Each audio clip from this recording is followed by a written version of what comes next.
Willow Creek was the kind of town that seemed untouched by time. Charming, peaceful, wrapped in endless fields and tall whispering pines. Neighbors smiled, children played, doors were left unlocked. But everything changed one winter night. A crime so gruesome shattered the town's tranquility. A devoted husband, a beloved wife, and a secret so horrific it turned dinner into a crime scene. This is the story of a love betrayed, a heart broken beyond repair, and the terrifying choice one man made when forgiveness was no longer an option. Nestled between endless stretches of golden fields and ancient pine forests, Willow Creek looked like a postcard from another time. The streets were narrow, but clean. The small town diner always smelled of fresh coffee and homemade pies. On Sundays, families would gather at the old stone church, exchanging warm smiles and catching up on the week's news. Richard and Susan Miller fit right into this picture of quiet perfection. Richard, now in his late 40s, was a man of few words and steady hands. He had spent his entire life in Willow Creek, fixing engines, repairing farm equipment, and helping neighbors when their trucks coughed their last breath. With broad shoulders and a face weathered by decades of Montana's harsh winters, Richard was dependable, if not particularly warm. Susan, 3 years younger, was the town's sweetheart. Her laughter could light up the dusty corners of the bookstore where she worked part-time. She knew everyone's name, remembered birthdays, and always had a kind word for the children who dashed past her on Main Street. People said that if Willow Creek had a soul, it was Susan Miller. Their home sat at the edge of town, a modest wooden house, faded and creaky, but filled with a simple, lived-in charm.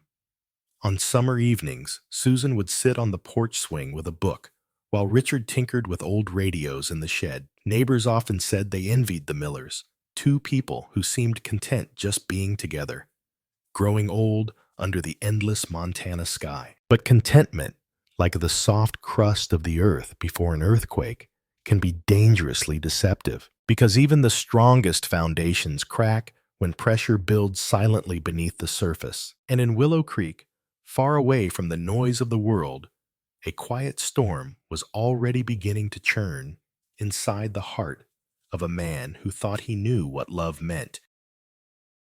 It began with small things. Susan started working later hours at the bookstore, claiming inventory needed organizing before the holiday rush. Richard, trusting, as always, thought little of it at first.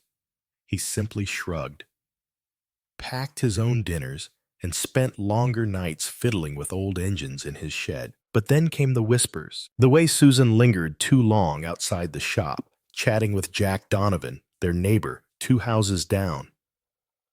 The way she suddenly cared about her appearance more than usual. A new shade of lipstick, a different perfume skirts that Richard hadn't seen in years. At first, he told himself it was nothing. Small towns bred gossip like wheat. He was no jealous fool. Yet one icy evening, just as the sun dipped below the snow-covered horizon, Richard drove into town after a late call to repair a stalled pickup truck. He wasn't supposed to be there at that hour. Neither was Susan. But there she was, standing outside the bookstore's back door, her arms wrapped tightly around Jack Donovan's neck. Not a friendly hug, not a neighborly thank you. Something else entirely. They didn't see him. Richard sat frozen behind the wheel, his hands clenching the steering wheel so tightly that his knuckles turned white. The cold inside the truck seemed to seep into his bones. Later, he wouldn't remember driving home. He wouldn't remember taking off his boots or the creak of the front door as he stepped inside. All he remembered was the hollow thud of his own heartbeat, pounding louder than any winter storm. And the single searing thought that branded itself into his mind, she chose him. The days that followed blurred together in Richard's mind. He moved through them like a ghost, completing repairs by rote, exchanging stiff greetings with neighbors sitting at the kitchen table, long after the dinner dishes had been cleared, staring into nothing. Susan acted as if nothing had happened. She smiled. She chatted. She kissed Richard on the cheek when she left for work. There was no guilt in her eyes, only the easy warmth she had always carried, and that somehow made it worse. Richard began to notice every small detail. The way Susan checked her reflection twice before leaving the house. The way her phone would light up with messages she quickly tucked away. The way she hummed to herself. Little melodies Richard hadn't heard in years. Each smile she gave to a stranger in town. Each absent-minded laugh felt like tiny knives twisting deeper into him. He didn't confront her. Not yet. Instead, he let the anger ferment. Let it bubble and boil quietly inside him, like something left too long on a hot stove. At night, he would lie awake beside her, listening to the even rhythm of her breathing. And he would wonder, when had she stopped breathing for him? When had her heart turned toward another, without him even noticing? There were moments when he almost convinced himself to forget, to let it go, to accept that maybe he had failed her somehow and deserved whatever distance had grown between them. But then he would remember that night behind the bookstore, that embrace, and the rage would return, black and suffocating. The worst part wasn't even the betrayal itself. It was the way she carried on, as if he were too blind, too stupid, too weak to notice, as if he didn't matter. And for a man like Richard Miller, steady proud, built from the hard winters and harder work of Montana, that was the deepest cut of all. It happened on a Wednesday night. The snow had been falling steadily since late afternoon, blanketing Willow Creek in a thick, suffocating white. Richard came home early from a repair job across town. The house was dark, save for a single light glowing in the kitchen. Susan was at the stove, stirring a pot of soup, humming softly to herself. For a long moment, Richard stood in the doorway, just watching her. She looked so small there, so familiar, yet so far away. The scent of rosemary and boiled chicken filled the room, mingling strangely with the bitterness that had taken root in Richard's heart. He didn't remember crossing the floor, didn't remember reaching for the heavy cast-iron skillet sitting beside the sink. All he remembered was the weight of it in his hands, and the sound a hollow wet crack as it connected with the back of Susan's head. She crumpled silently like a puppet whose strings had been cut. The spoon clattered to the floor, a tiny, almost absurd sound in the heavy stillness. Richard stood over her, breathing hard, staring at what he had done. He waited for the guilt, the horror, the crushing remorse to flood him, but it didn't come. Instead, he felt an eerie, terrible calm, as if some deep, coiled tension inside him had finally snapped loose. It wasn't enough, though. Not yet. Somehow, in the cold, mechanical corners of his mind, a thought formed. He couldn't just leave her there. People would ask questions. Neighbors would wonder. He needed a solution. Slowly, almost methodically, Richard dragged Susan's body into the kitchen. He laid her on the floor, beside the old oak table they had eaten at for more than 2 decades, and he began to work. In another life, Richard might have been a butcher. His hands were steady, his cuts precise. There was no rage now, No sadness, only the grim, emotionless focus of a man fixing something broken. Piece by piece, he reduced her into something manageable. The soup on the stove still simmered, forgotten. A grotesque, steaming irony. Hours later, when the first light of dawn bled into the snow outside, Richard sat at the table staring into a pot of stew that no longer smelled of rosemary and chicken. It smelled of something else entirely, and for the first time in a long while, Richard Miller smiled. Richard moved like a man possessed. He cleaned with a thoroughness that shocked even himself. Every surface was scrubbed, every trace erased. Blood was stubborn, clinging to the grooves in the wooden floor. But Richard worked until his hands cracked and bled themselves. He burned her clothes first in the old barrel out behind the shed. The smell was thick and oily, but the snow swallowed the smoke before it could drift far. Then came the harder task. Richard knew he couldn't hide her body, not entirely. Willow Creek was too small. Too many prying eyes. Too many idle conversations over coffee. So he thought differently. He remembered the soup simmering on the stove, the meat stewing, the way once broken down and seasoned. Right?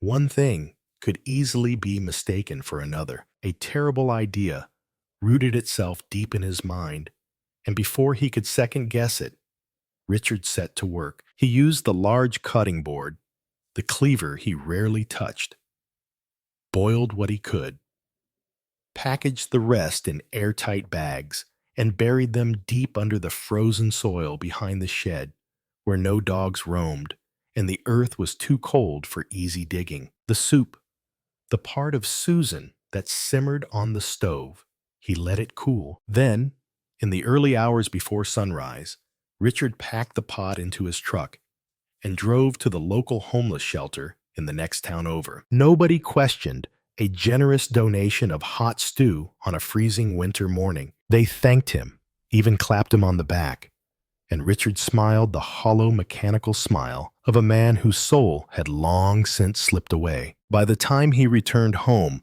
the sun was rising pale and watery over Willow Creek. The town still slept.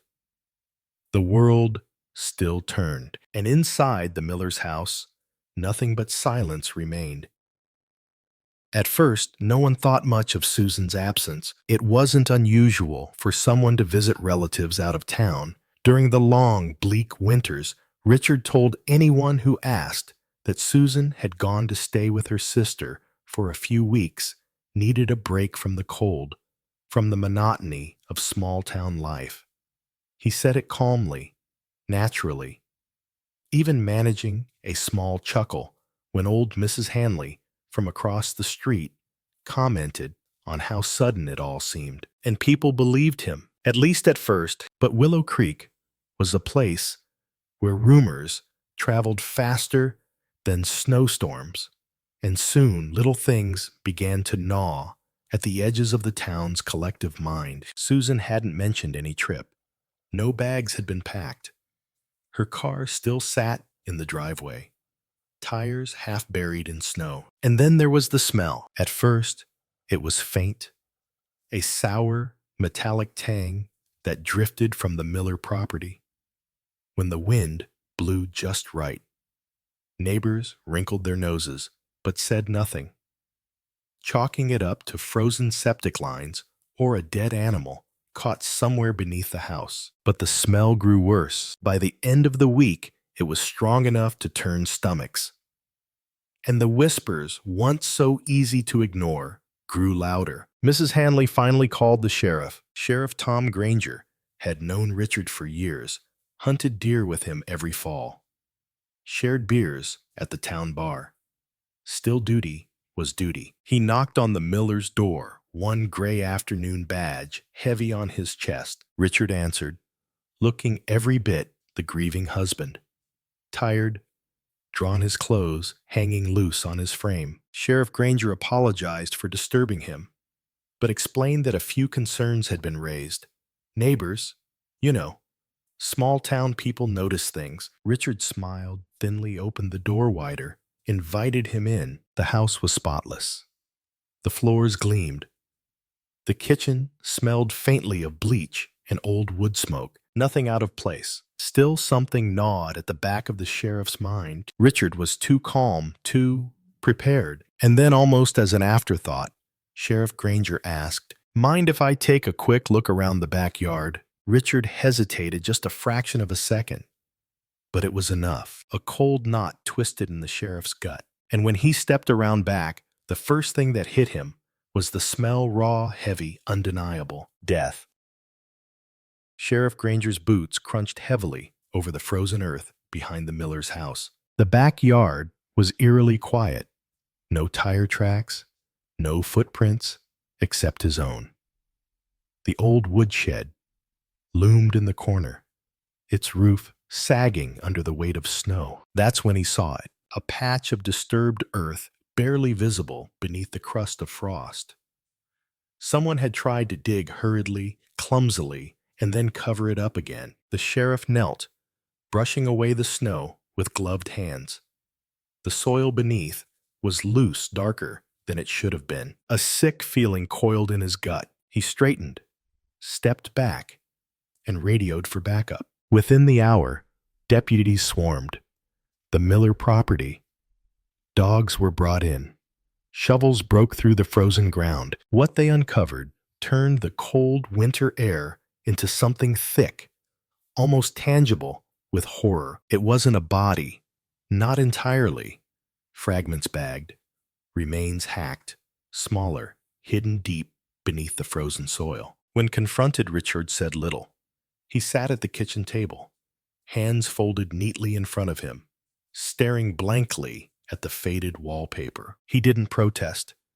He didn't deny. But the final piece fell into place when Deputy Samuels, searching the kitchen, opened the refrigerator. Inside, tucked behind a carton of milk, was a large plastic container filled with stew, thick, congealed, unmistakable. The forensic team later confirmed what the sheriff already knew in his gut. The meat in the container wasn't chicken, and it wasn't beef. It was human. The horror swept through Willow Creek like a firestorm.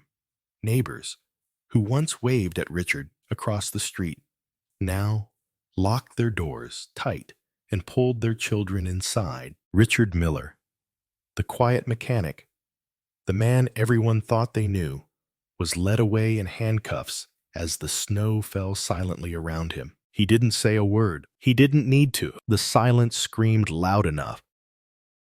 The trial was swift. There was little to debate. The evidence was overwhelming. Richard Miller was sentenced to life in prison without the possibility of parole. He showed no emotion as the verdict was read, just the same hollow stare, the same stillness that had haunted Willow Creek since that terrible winter night. The town tried to move on. The bookstore Susan had loved so much closed down within months. Neighbors who once called themselves friends stopped mentioning the Millers altogether. The memory of what happened lingered in the air, a ghost they could never quite banish. Some said Richard had been a good man once. That loneliness, bitterness, and betrayal had broken something inside him beyond repair. Others whispered that the evil had always been there, hidden behind a quiet smile and rough hands. Maybe both were true, but the truth, the simple, horrifying truth, was that sometimes, even in the safest places, the people you think you know best can carry darkness deeper than any night. And sometimes, love once poisoned can become the deadliest thing of all.